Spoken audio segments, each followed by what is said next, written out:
Niger. Plus de 7000 migrants bloqués dans la précarité. Plus de 7000 migrants sont bloqués au Niger, depuis le coup d'État qui a secoué le pays fin juillet. Après la fermeture de l'espace aérien nigérien par les militaires et la clôture des frontières terrestres imposées par les pays de la région, ces exilés sont dans l'incapacité d'être rapatriés. Sans argent, ni toit sur la tête, beaucoup d'entre eux n'ont nulle part où demander de l'aide. Je dors dans la rue, les gens dorment dans la rue, tous les migrants dorment dans la rue. Nous n'avons pas de chambre, pas d'endroit où loger, pas d'argent, même pas de quoi manger. Dans tous les endroits que vous voyez, il y a des migrants qui dorment dans la rue. Les migrants souffrent, nous souffrons ici, nous n'avons rien à manger, s'est confié Momo Kmulba, migrant du Libéria. Près de la frontière avec l'Algérie, dans la ville d'Assamaka, Koopi, un groupe d'aide italien fournit des abris aux migrants. Depuis le coup d'État, 1300 personnes supplémentaires sont entrées dans son centre en essayant de rentrer chez elles,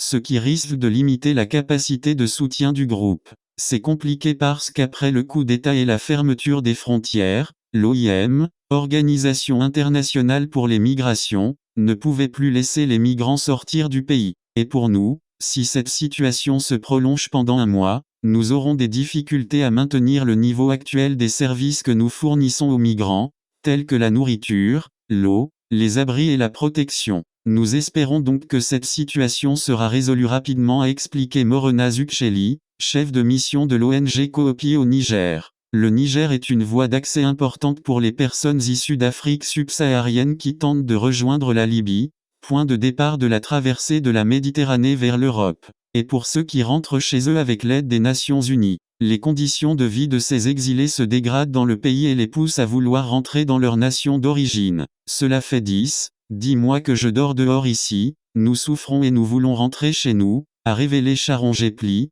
migrante du Libéria. Le Niger est un partenaire clé de l'Union européenne, UE, dans ses efforts pour endiguer le flux de migrants. Le pays s'est alors conformé à la plupart des exigences de l'UE qui a notamment alloué près de 300 millions d'euros au titre su Fonds fiduciaire de l'UE pour l'Afrique visant à lutter contre les causes profondes des migrations sur le continent. En tant que ministre de l'Intérieur, le président déchu Mohamed Bazoum a par exemple en grande partie démantelé les réseaux de passeurs et de trafiquants établis autour d'Agadez. On ignore dans quelle mesure les nouveaux chefs militaires coopéreront avec l'UE, qui a gelé l'aide au Niger.